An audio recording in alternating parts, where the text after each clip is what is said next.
Hi, I'm Julie Seward from Oklahoma City, Oklahoma. Hi, I'm Judy. I'm from Maine. Hi, I'm Denise O'Connell. I'm from Maine. Hello, my name is Alicia Gonzalez. I am from Illinois. Greetings from beautiful Virginia Beach, Virginia. I'm Beatrice Samberman. Hi, I'm Grace Lynn from Pine, Colorado. I'm Beth Stewart, Director for the Texas Oral Health Coalition from Midland, Texas. Hello, everyone. My name is Katie Andrew, and I'm with Children Now, and I'm based out of Sacramento, California. Hi, I'm Katie Skaggs from San Antonio, Texas. And I am open.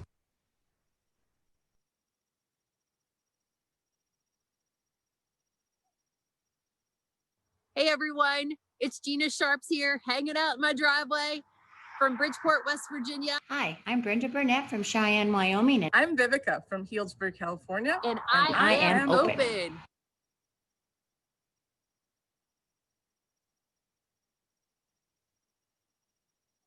We are the Schuyler Center in New York, and we are open. Hi, I'm LaShonda Pettaway Brown from Columbia, South Carolina. Hi, I'm Joni Nelson from Charleston, South Carolina. And we are open. Hi, my name is Jessie Mandel, and I'm from Salt Lake City, Utah, and I am open.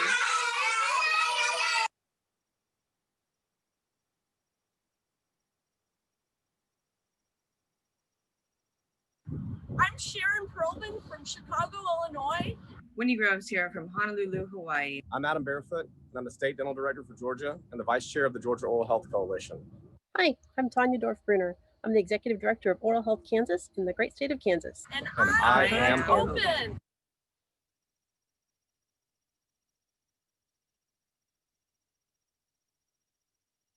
Hi, I'm Stacy from New Jersey. Hi, I'm Clara Pell, registered dental hygienist working for Tri-Counties Health Network Skippy Dental Program and the Adult Medicaid Clinic. Hi, everyone. I'm Annalise Cothran from San Antonio, Texas. Aloha, I'm Deborah Zeisman from Honolulu, Hawaii. Hi, my name's Danielle Evans from Washington City, Utah. Hi, I'm Rebecca Simmons from Rocky Point, North Carolina, and I am open.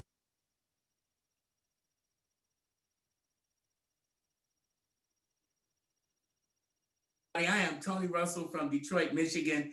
I'm Valerie Russell from Detroit, Michigan. I'm Carla from Indianapolis, Indiana. Hello, I'm Johanna DeYoung from Houston, Texas. Hello, I am Jenna Linden from Wisconsin. I'm Celeste Terry from New Orleans, Louisiana, and I am open.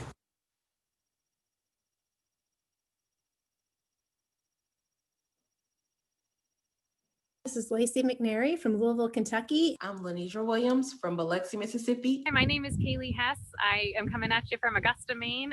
I'm Kath from Portland, Maine. I'm Lynn Borup from Telluride, Colorado. I'm Becca Matasovich from New Gloucester, Maine. And I am open. I'm Marty Heumann from Southern Vermont Area Health Education Center in Springfield, Vermont. Also, the state representative is Dr. David Neumeister, a retired dentist from Brattleboro. Greetings from Vermont. Hi, I'm Katie Gluckert from Helena, Montana. I'm Valerie Guerrero-Hinau from Philadelphia, PA. Hi, I'm Christy Wells from Wichita, Kansas. I'm Steve from Chicago, Illinois. I'm Antonina Capurro from Las Vegas, Nevada. Greetings from the banks of the Missouri River here in Pierce, South Dakota. I'm Corey Jacobson, the South Dakota State Representative. Hi, I'm Patty Elrick from Northern Michigan, and I'm staying connected. I am open.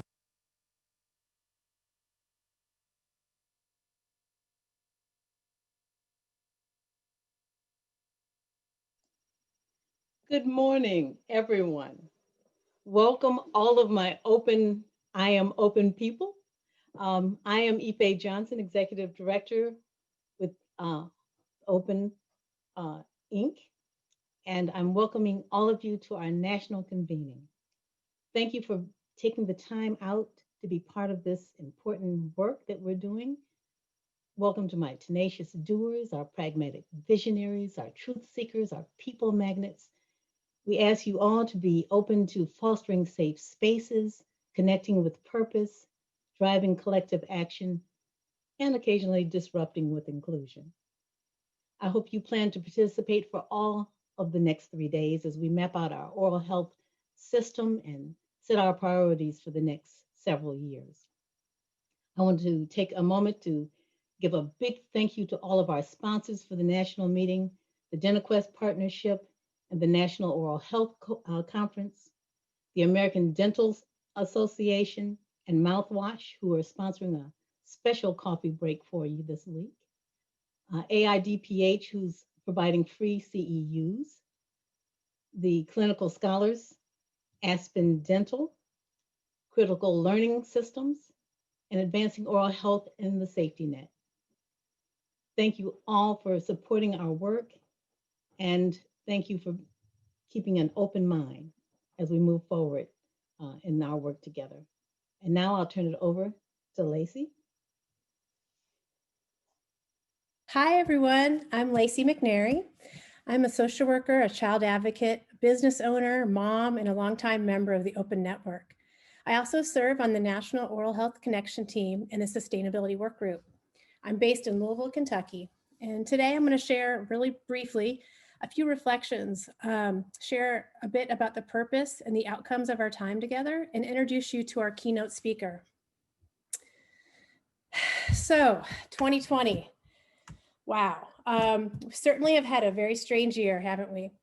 I feel like we could make a new version of Billy Joel's song, "We Didn't Start the Fire," just with the events of the first 10 months of this year.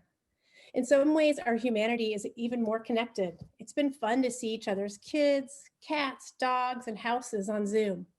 I mean, when else can you introduce a dynamic speaker to a national audience while wearing your slippers?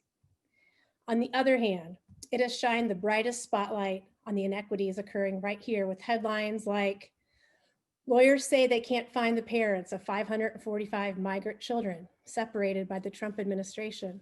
Child poverty surpasses pre-pandemic levels with 2.5 million more children in poverty since May 2020.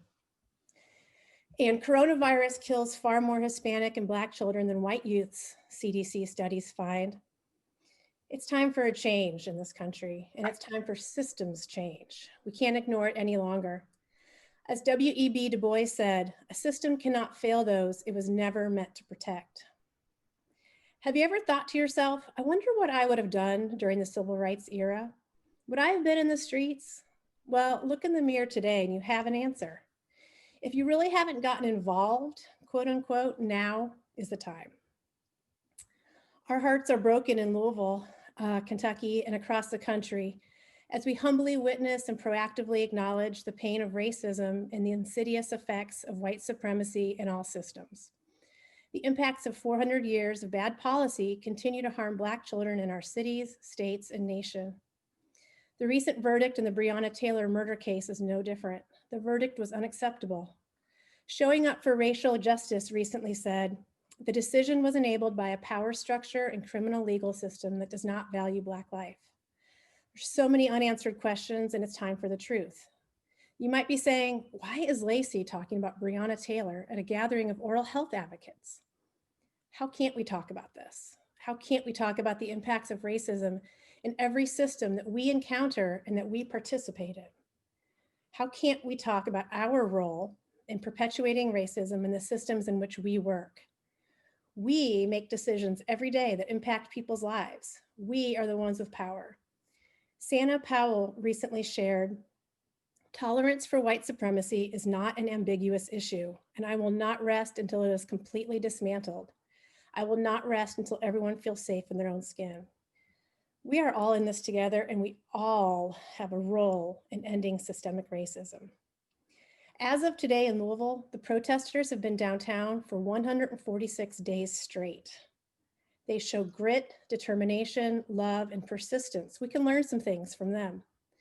I want you all, if anyone's on the line, to know that you are seen, heard, loved, and valued.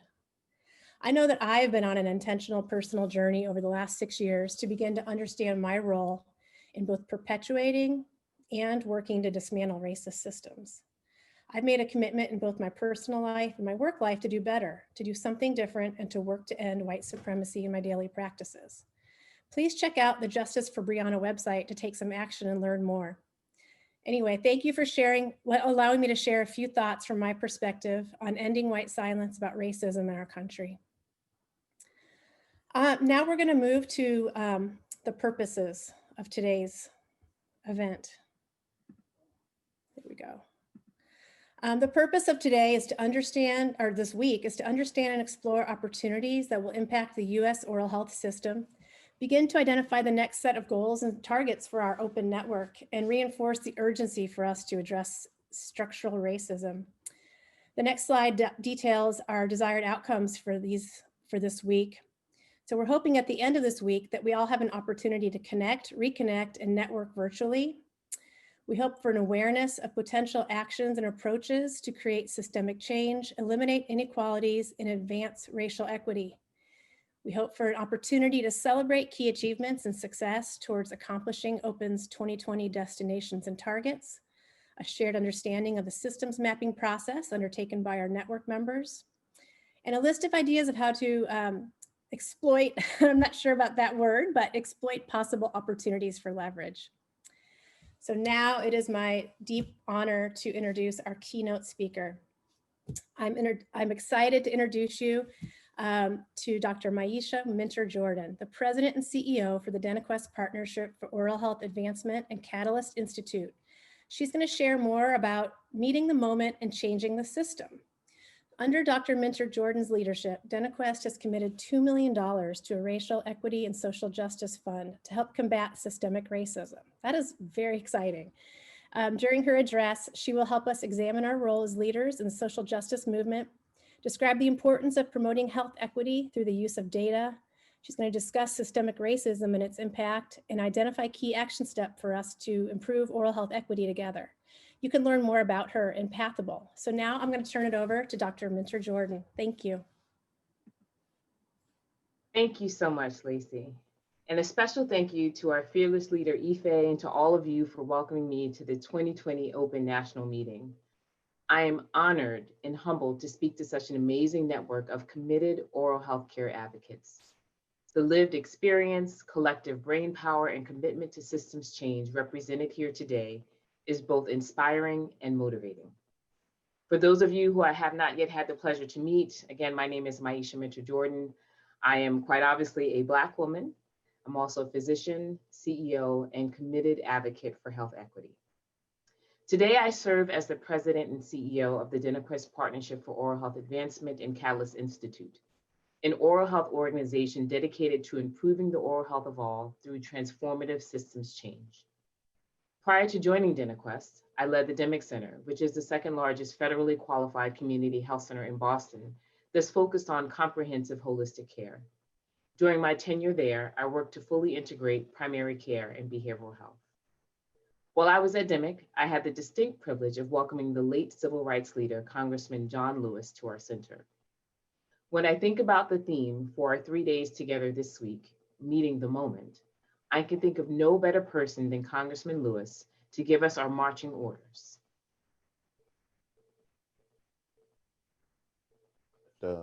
Healthcare is a right and not a privilege. And community health centers are so important. And I've been in Congress now for almost 30 years, and it gives me more of an opportunity to see what has happened all across America. Many minority communities, people have been sort of left out and left behind. The Affordable Care Act and making the resources available at the federal level, we need to do much more. We have a right to know what is in the food we eat, what is in the water we drink, and what is in the air we breathe. But we have to confront all of our health issues, all of our problems, and deal with it. You went door to door saying, you can do this. Together we can do it as a community, as a neighborhood. We can do this. We can make it work. Don't wait for someone to say, you go there, oh, this is the 1, 2, 3 ABC. Just do it. Part of living is to be hopeful, be optimistic that we can do this. We can overcome it. We can heal our communities. We can heal our neighborhoods. We can heal our people. You have to believe it. Believe it in your bones. And get out there and just do it.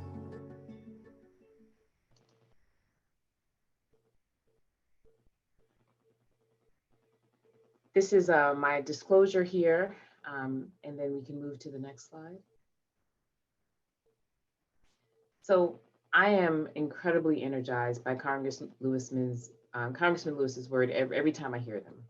And I don't know about you, but I truly believe it in my bones. Like the Congressman, I believe that healthcare is a human right.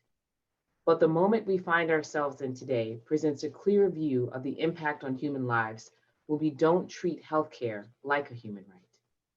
This is the moment we must meet. And while it feels unprecedented, it also echoes clearly of the past. Next slide. We've been wearing masks and social distancing from friends, families, and strangers alike for going on more than 7 months, much like they did in 1918. Millions are taking to the streets across the country, forcing a national reckoning on race, much like they did during the 1960s civil rights movement. Just like those moments from our past, the collective will of all of us who seek justice and equity are creating urgency and new energy for change. That makes me hopeful. The community knows better than most that our healthcare system isn't really broken. Rather, it was built from the start on a foundation that does not value Black, Brown, and Native lives in the same way it values white lives. When I think about the devastating violence and unnecessary death of those whose names we know, George Floyd, Breonna Taylor, Jacob Blake, I am struck by the thousands more Native, Black, and Brown Americans whose names we do not know, but who are dying daily at an alarming, disproportionate rate from COVID-19. The Center for Medicare and Medicaid Services notes that non-Hispanic Blacks, Hispanics, and American Indians and Alaskan Natives generally have the poorest oral health of any racial and ethnic group in the United States. And these same populations have disproportionately higher incidence of COVID-19 related infection and death. Based on the COVID-19 tracking project data here, we've lost nearly 42,000 Black lives to COVID-19 to date. While only representing 13% of the US population, Black people account for over 21% of COVID-19 deaths where race is known. We may think these deaths are the result of police brutality or the coronavirus, but in reality, the cause of the death is the same. It's systemic racism.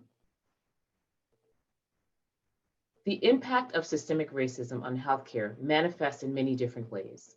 Lack of economic opportunity, affordable housing, healthy food options, access to health insurance and quality affordable care, lack of representation in the medical field, implicit bias and stereotyping, all contribute to a system of health in this country that does not adequately value the lives of Black, Brown, and Native people.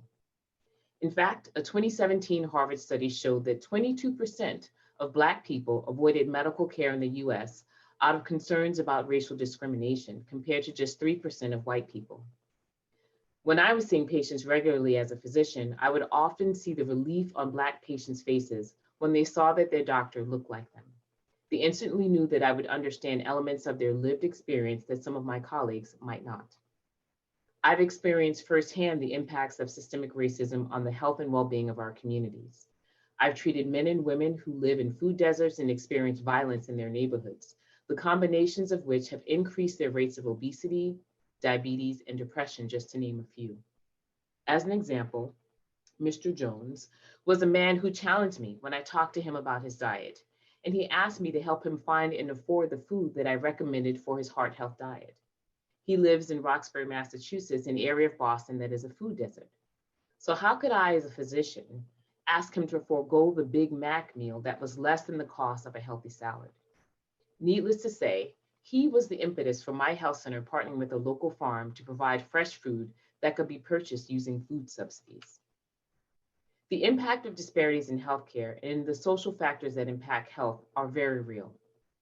When I worked in Roxbury, Massachusetts, it was important to note that the life expectancy of a Black man in Roxbury is 30 years less than that of a white man just a few miles away in Back Bay. So how do we meet this moment? How do we change the system? First, we take the Congressman's words to heart. We can't wait for someone else to act. From maternal health to oral health, systemic racism has a direct impact on the health of Black, Brown, and Native people living in this country. This moment demands authentic leadership and collective action from all of us to tackle the manifestations of racism in healthcare head on. While I am relatively new to the open community, I know with certainty that this group of committed leaders is ready for the challenge. We understand what this moment demands from us, but we all have day jobs, right? So where do we go from here? How do we tackle racism in its systemic form in the context of our oral health work? How do we bring others along with us as we pursue health equity and social justice? As a physician and student of business, I always go to the data. And many of us know when it comes to oral health, the data reveals glaring inequities. Next slide, please. Earlier this year, DentaQuest Partnership researchers took a look at data revealing that today, Black adults are 68% more likely than white adults to have unmet dental needs. And Latino adults, they are 52% more likely than white adults to report having difficulty doing their jobs because of poor oral health. We know that dental coverage matters when faced with oral health disparities like these, because cost is a leading barrier to oral health for millions of Americans. Next slide, please. And yet, 4 in 10 Black and Latino adults live in states where Medicaid does not cover comprehensive oral health care for adults. Next slide. What's more, if we gave all working age adults access to routine oral health care, we'd be able to create millions of dollars in new tax revenue and savings in federal unemployment benefits. Next slide. When we look at the significance of oral health disparities and then think about how our system is currently structured, I'm struck by the need to adopt an innovative mindset in pursuit of systems change. I'll turn for a moment to one of my colleagues, Kirill Zadenman, who leads our innovation practice at the DentaQuest Partnership, to share his thoughts on rethinking the oral health system.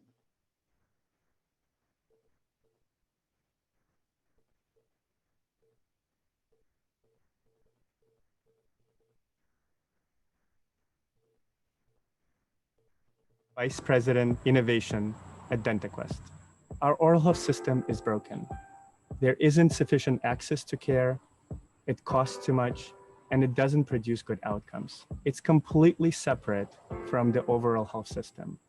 And just like the mouth is part of the body, it does not make sense to separate the oral health system from the overall health system. Changing the system can help to avoid unnecessary oral health costs. It costs less to treat disease at an earlier stage or to prevent it altogether. We know that people who get appropriate access to care have lower overall costs. We can avoid costs by treating the whole person. What we have a chance to do now is to rethink the oral health system at the holistic level. We need to make sure that it is more integrated, more preventive and value-based driven, and more responsive to the needs of the populations that we care for. Only then will we truly improve the oral health of all.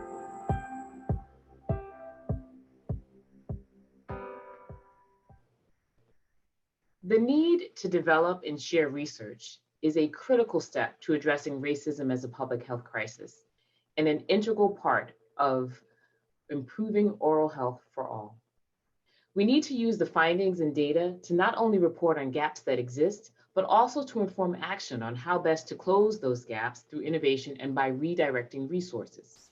For example, in the immediate wake of COVID-19, the DentaQuest Partnership joined forces with Community Care Cooperative, otherwise known as C3, which is a Medicaid Accountable Care Organization, or ACO, to support federally qualified health centers through the establishment of a learning community, infrastructure support, and other provider tools to serve as a model that would enable the dental industry to assimilate to this new working environment caused by a global health crisis. This group is identifying new ways to weather financial challenges, adopting technologies that enable teledentistry, enhancing disease management strategies, leveraging safe and effective infection control guidelines, and supporting new business models emerging from COVID-19.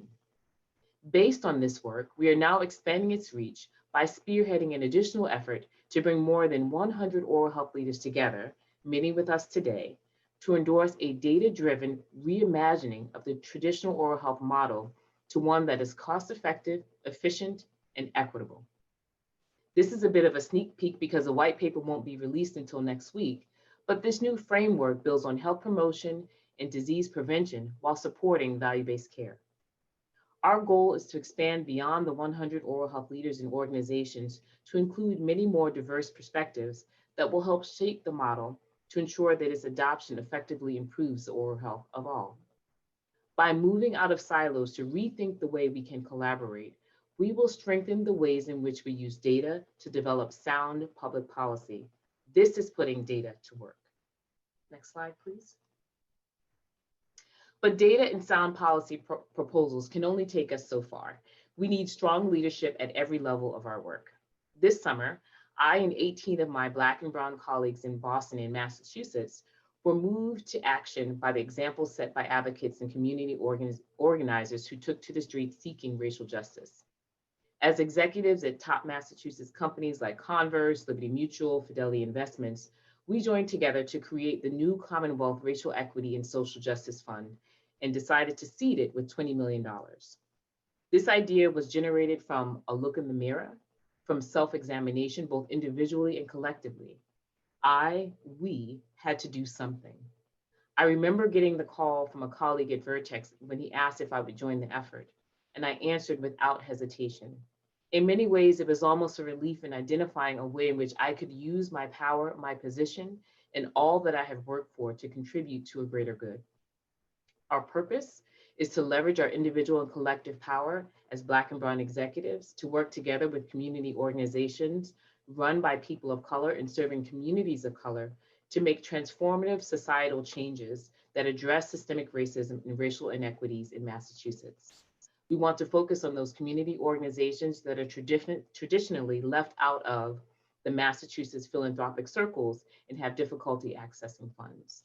We focused on our home state of Massachusetts, but we want our actions to inspire and empower other business leaders across the country to leverage their strength to tackle racial inequities head on. Next slide. I share this because I think it illustrates the power of values-driven leadership. My 18 colleagues and I have this in common. We are driven in our leadership positions and decisions by strong personal values. My personal values are transparency, respect, accountability, and communication. And I try to model these values in every interaction I have and every decision I make. These values help me to identify those moments when I need to lead the charge and moments when true leadership on my part is to support others in taking the lead. This moment we are being asked to meet requires us to know the difference. I think that knowing yourself, understanding what drives and motivates you, and sharing that is one of the most important things that we can do to inspire and motivate others. And our purpose must be connected and rooted in community. If nothing else, COVID-19 has demonstrated that we are all connected and that the actions that we take impact those around us and beyond. We must use our platform as leaders to amplify the voices of those with lived experiences. When voices are missing from the conversation, we need to take proactive steps to change that. We need to be confident in our own leadership and make space for others when they are better positioned to drive the change that we know we need. This is leading by example. Next slide. And lastly, systems change demands persistent and collective action. We know this. This pursuit of systemic change is why I come to work every day, and it is why Open has become the powerful community that it is today. Open has nurtured an impressive network of experts, organizers, and advocates. The pandemic has forced us all to rethink the ways in which we interact with each other, how we communicate, and how we build relationships. Communication and advocacy are that much more important in this moment. We need to double down on ensuring that oral health is included in policy considerations, continued research, monitoring, surveillance, and more. Advocacy is crucial, but made infinitely more difficult without the ability to cultivate meaningful relationships in person. Knowing what is at stake, that we cannot achieve true oral health advancement if we do not address systemic racism, should keep us energized. Next slide. We are trying to erase 400 years of discrimination and inequity, which will require a multitude of efforts from grassroots to grass tops. I am confident that if we keep talking, keep organizing, and keep advocating, we will meet this moment and we will change the system. Thank you again to Ife, the open staff, and all of you joining us digitally today. I'm honored to be here with you, and I look forward to our collective self-examination, education, and creative solutions that we will create together to pave our way towards a system of care and health that is comprehensive, holistic, and equitable for all. Thank you so much. Thanks so much, Dr. Minter-Jordan. We're so excited to have you. It's now my pleasure to open up the chat to take some questions from the audience. So the first question we have for you, I think, speaks to the value of what you just shared. So Wanda wants to know, will the keynote address be made available for all attendees? I do think I know the answer to that. No, I'm keeping it to myself. No. Love to share it. So hopefully you've also been able to see, navigating through the Pathable app, that there is a way to see those slides and the presentation from Dr. Minter-Jordan's presentation, as well as later we will make all recordings available. Keep the questions coming, guys.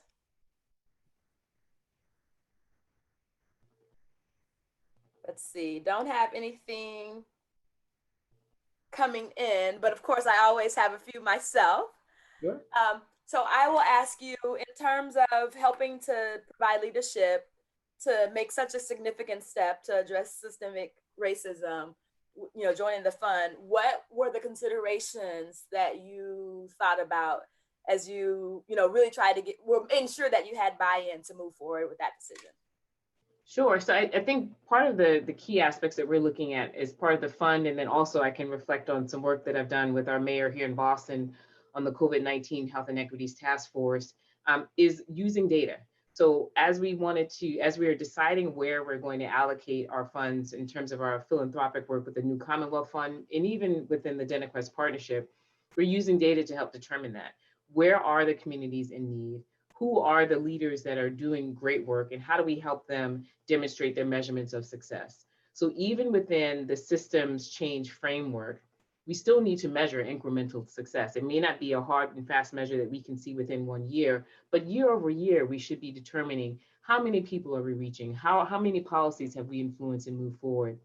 And similarly with the work on the mayor's task force, what we did was look at data by neighborhood, understanding where were the hot spots in terms of COVID-19, and then dedicating the additional resources that we had to bear to those areas. But most importantly, was engaging the community to understand what are the things that are going to be most effective in those areas. So it wasn't sort of this group or this team sitting in a room without the community input. We had the community members around the table, and we wanted that to be a very inclusive process.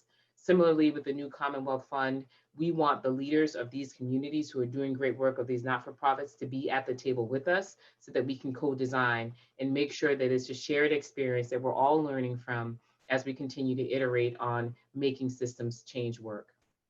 I love that. So it turns out there was a reason why there was a slight delay in the chat, because there are long questions. So the first one comes from Annalise. What are the first steps you think we should take as oral health leaders to support oral health transformation? There's a second part. We need transformation in so many places, but particularly within racial equity. Where do you think we should start? So as you heard in my, thank you, Annalise, for the question. And as you heard in my talk, I always say start with data. And so part of it is within your own organization, looking at a number of different data points. What does your leadership team look like? What does your board look like? Is there diversity there? And then as you think about the members or patients that you interact with, what is the constellation of those members and patients? What are their data outcomes? One of the things that I did at our community health center was really push us, even though we were a community health center, it doesn't mean that all of the patients have the same outcomes. So we still need to look within a community health center population, whatever population you're treating, understand what are your patient outcomes and are there differences? Because I would probably bet you that there are. And if you don't understand your own data, then it's very difficult to make changes. So it's not only the external look, but first it's the internal look that we need to do. Understanding, again, how does your organization fare as it pertains to diversity, equity, inclusion? And then what are some of the outcomes that you experience within your organization as it pertains to your patient population? So actually pulling the data. How many patients are we treating with fluoride treatments, Black versus brown? How much are we doing in terms of prevention, Black versus brown? And looking at all the different constituents that you have within your center or within your organization to ensure that you're looking at that data and then creating change based upon that data. And then checking again to determine whether or not the changes that you've made have actually had an impact. I think that's a great point. You remind us to make sure that we're collecting data in a way that it can be disaggregated to really dive deeper into what we are, what we're having happen. Exactly. So Lori Norris asks, from where you sit in the system and in the context of the systems change work your organization has undertaken, what aspect of that work do you think Open is perfectly situated to undertake? Well, I think the incredible partnership that we've had with all of our Open members is really important. And part of what you'll see as we continue to do the work is we've done an internal look, right? We're looking at how are our dollars being expended, and are we supporting Black and brown leaders? Who are we supporting? What is the impact of that support? And so helping us as we are on this journey to really do this internal work and working with partners is sharing that data, letting us know where are those sticking points, and then really helping us to continue to work with Open around having authentic and open dialogues about, I'm really struggling with this. I'm really struggling with, the rate of caries in this population. And I think that's really important because it then helps us to create the groups that can really come up with the solutions that can make a real difference in this. So I think being open, being honest about where we are stuck as it pertains to DEI, diversity, equity, inclusion, where we're stuck as it pertains to how we're treating our patients and the people that we intend to support, so that we can then come up with creative solutions together. I appreciate that. This is sort of in the same vein, and that is around sort of the participation and engagement piece that you spoke of. How can local grassroots organizations inspire our leadership to embrace and fund the type of program you developed in Boston? So we're thinking ground up approach. Yeah. So I think, start talking to the people you know. I mean, it was kind of that phone call at the executive level. Like, I got the phone call from somebody who I happen to be colleagues with, and he was like, hey, we need to do something. I was like, you're right, let's go. But I think that happens at every level. And so I think as you are meeting with, if you're grass bottom or sort of at the community level, at the bottom top, but if you're at the community level and you're working with organizations, ask them these questions. What are you doing around diversity, equity, inclusion? How can I partner with you? How can I bring that lived experience to the work that you're doing? Part of when in my former role as a community health center leader, corporations are trying to figure this stuff out. They want to be able to put their dollars where they think they will have the biggest impact. And we can, as people with lived experience, people who are on the ground, on the front lines, can help inform that. And so I think it's a really important aspect that we need to shift this dynamic. It's not this hierarchy. And that was one of the things that I always talked about with corporate leaders when I was asking them for funds, is we know what's happening on the street. Like, we are bringing you an opportunity to understand what's happening in the community. And it's not that, and your funds are helping the community, but we're bringing you the opportunity of lived experience. And so I think flipping that dynamic is really important. I did a lot of work on that because I always believe we know better than anybody else what needs to happen. We are the ones in the community talking to people on the front lines. And that's what we bring to the table, which is incredibly valuable. So don't undervalue that contribution. I love that. I have a colleague that calls lived experience context experts and content experts. And I love the idea and the realization that we need both. Yeah. So some accolades. Judith Haber, thank you for an excellent presentation. Can you speak more about implementing an oral health value-based paradigm that integrates oral health with overall health? Yes, so we're doing a lot. So obviously it varies state by state, but we're doing a lot of work specifically in Massachusetts. There's the Medicaid program within the state has put out a few years ago, put out an accountable care organization RFP. And what that meant was that there were a number of organizations that moved into this accountable care framework. We're right now really advocating for inclusion of oral health benefits in that. So as states are moving forward, yes, we are, and we're making some good progress because we know, and DentaQuest Partnership and many others has the data that show that if you care for oral health disease in the context of overall health, you will lower the cost of patient costs and you will improve patient outcomes, which is most important. So I think bringing that data, and this is where data comes up again, bringing that data to the policymakers around overall healthcare plans. And as you are in individual states or individual areas, deciding on healthcare system transformation and moving towards value-based care, bringing the data points and contributing to those conversations about the impact of oral health is critically important. And that's happening now. It's been happening, but it's even more so happening now as states are making tough choices around how they spend those dollars, particularly in the context of COVID-19, but even after that. So being able to demonstrate the impact of oral health on overall disease and the business case for that, it's not only the right thing to do, but there's a business case that supports that, is really important. And that's another way in which the DentaQuest Partnership can work with our open members, because we've done a lot of work and have a lot of data to that end on helping you to create that argument, that policy change, and to advocate for that. We're happy to help partner with you on that. That's a great reminder and a great resource, so we'll definitely take you up on it. Jennifer says, I've heard the term analysis paralysis. How do we get going in the work when some stakeholders and people in power won't move until they've looked at data 1,000 different ways? Yeah, I've been there before. It's all about incremental change and all about, and so in doing pilots. So if you can't sort of get the big funding to do the big initiative, do a pilot, get some small data points that then allow you to create the argument for expanding that. So even if it's like a few patients or a few providers, starting there and being able to demonstrate change helps to also promote cultural change, because part of what we also have to do is change our mindset and attitude about the siloing of oral health and primary care, and really creating these partnerships that really focus on the patient and creating the care system around the patient. So starting small, creating proof points is the way in which I think you really build momentum to doing larger things. I love that thought. So often we think it's all or nothing, but you raise a great point, is that we can do small incremental pilot to get the data we need to really build a case.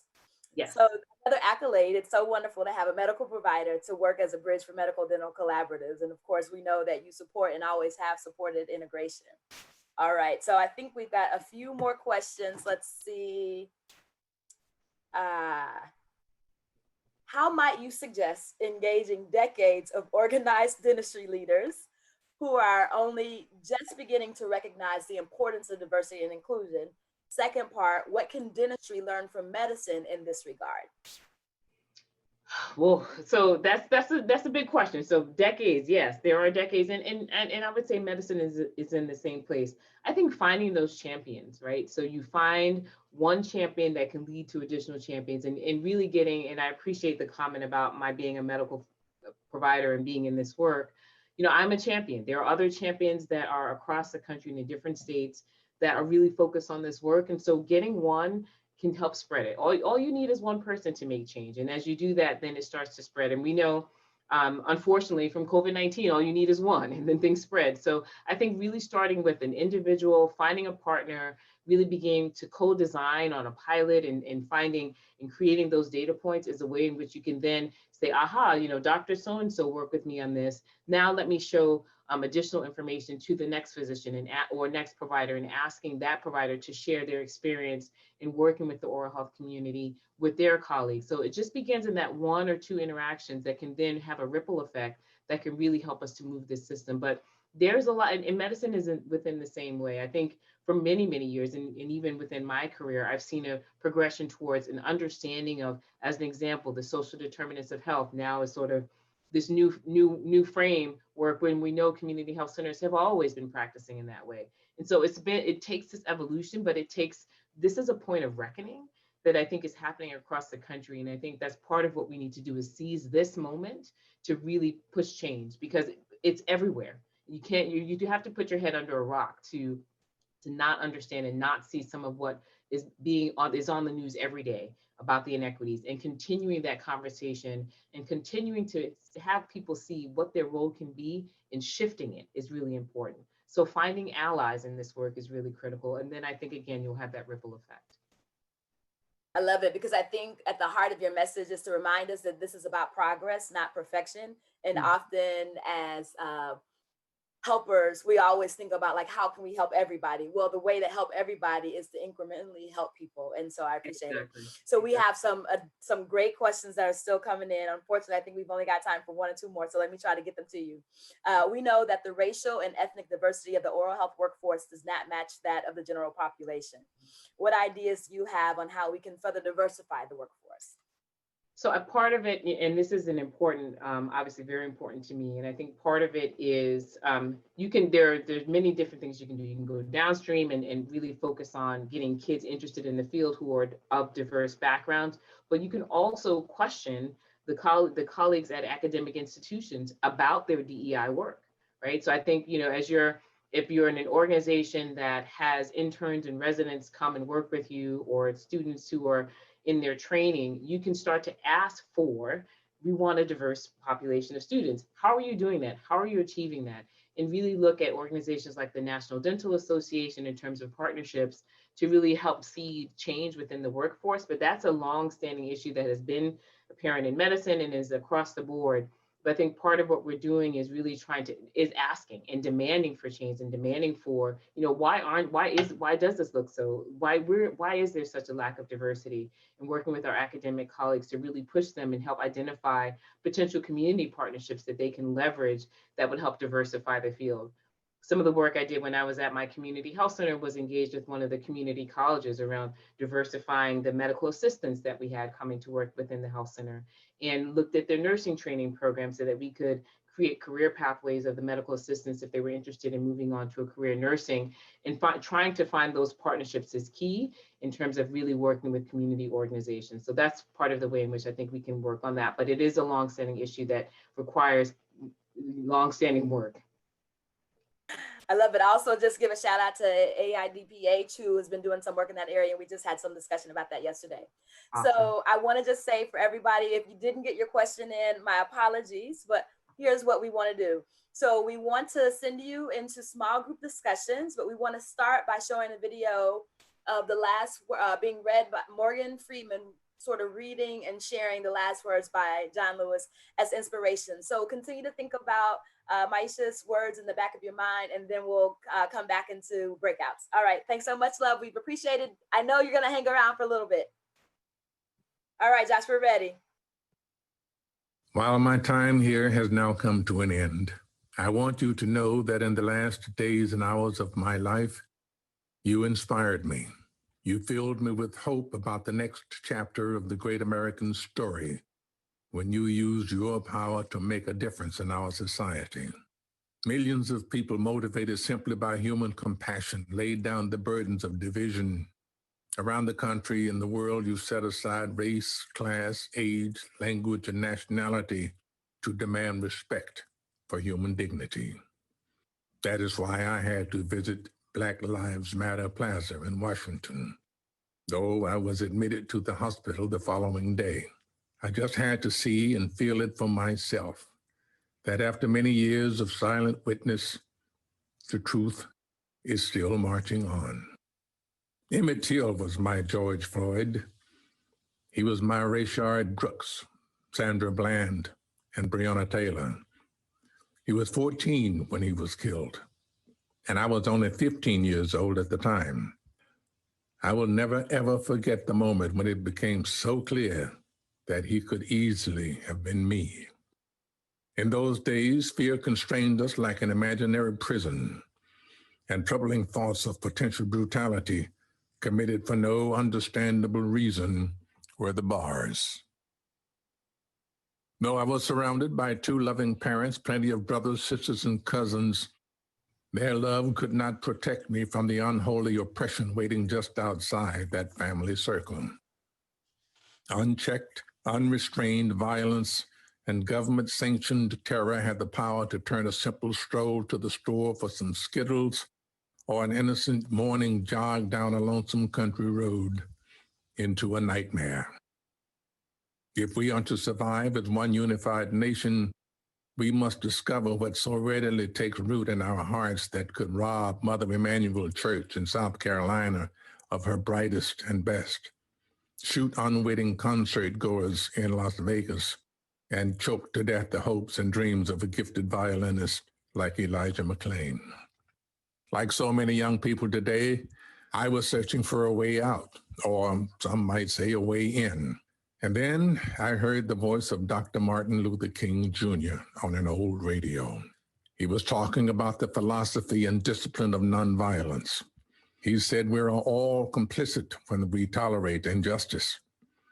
He said it is not enough to say it will get better by and by. He said each of us has a moral obligation to stand up, and speak out. When you see something that is not right, you must say something. You must do something. Democracy is not a state. It is an act, and each generation must do its part to help build what we call the beloved community, a nation and world society at peace with itself. Ordinary people with extraordinary vision can redeem the soul of America by getting in what I call good trouble, necessary trouble. Voting and participating in the democratic process are key. The vote is the most powerful nonviolent change agent you have in a democratic society. You must use it because it is not guaranteed. You can lose it. You must also study and learn the lessons of history because humanity has been involved in this soul-wrenching existential struggle for a very long time. People on every continent have stood in your shoes through decades and centuries before you. The truth does not change, and that is why the answers worked out long ago can help you find solutions to the challenges of our time. Continue to build union between movements stretching across the globe because we must put away our willingness to profit from the exploitation of others. Though I may not be here with you, I urge you to answer the highest calling of your heart and stand up for what you truly believe. In my life, I have done all I can to demonstrate that the way of peace, the way of love and nonviolence is the more excellent way. Now it is your turn to let freedom ring.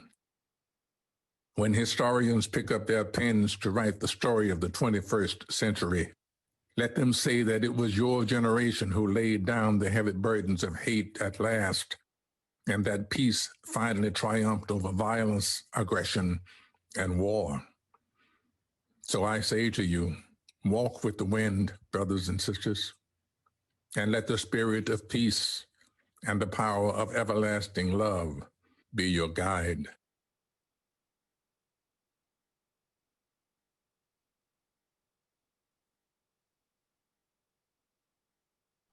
Powerful last words. So we're about to randomly assign you into breakout groups. And these are the questions that we'll ask you to consider. Where are you, your organization standing up for racial justice? How are you or your organization making good trouble? And perhaps you don't see yourself as operating in this space yet. What are your thoughts on where you or your organization might start? So we'll get ready to open up. I think, Brittany, are you and I going to help folks get situated? Actually, I can walk you through it. So if you are on your tablet, or laptop, hopefully you're on a laptop or a desktop, what you'll do is inside the Pathable section, if you will scroll down to the bottom, you'll see the options for accessing the breakout sessions. You were sent a reminder email this morning that should tell you which breakout session you're a part of. Is that right? Hi, Carrie. So I'm here. You are right. They are going to scroll down in order to access the breakout sessions. I'm getting ready to share my screen just to kind of walk everyone through it. And then in terms of the email, Carrie, you are all exactly right. They were sent an email assigning their different groups, which we will use later on. So for this individual session, again, I'm getting ready to share my screen just to walk everyone through it. But if everyone can see me, I hope y'all can. Hey, everyone. Gonna share Pathable. So this is the home page in Pathable for this individual session. What you want to do is you're going to exit out of this Zoom meeting. And again, it's really just scroll down to the very bottom. You will see breakout groups, small group discussions. What you want to do is you want to click on that link, and then it's going to open up. I am technically not signed in, so it's going to look a little different, but you all will see a join live session. So you'll click on that link, and within there, you're going to be randomly assigned to different groups, and we have included the prompts here as well. So again, if you're here in the home page, and thank you all so much for the amazing chat. Please keep it coming. We love to see it, and we'll follow up with all of the questions afterwards. But you're going to scroll down until you see breakout groups, small group discussions. You're going to click on that link, and there will be an option for you to join live meeting. Please make sure you reserve your spot, and we're going to randomly assign you into a small group discussion within that Zoom link. So you can please start exiting out of this now. So again, you're going to click on the link right at the very bottom, and you're going to transition into breakout group, small group discussion. I see everyone trickling out. Awesome job. And for anyone who still needs further assistance, again, you will scroll down to the bottom of the page. You will click on breakout groups, small group discussion. The system will ask you to reserve your spot. And then from there, there will be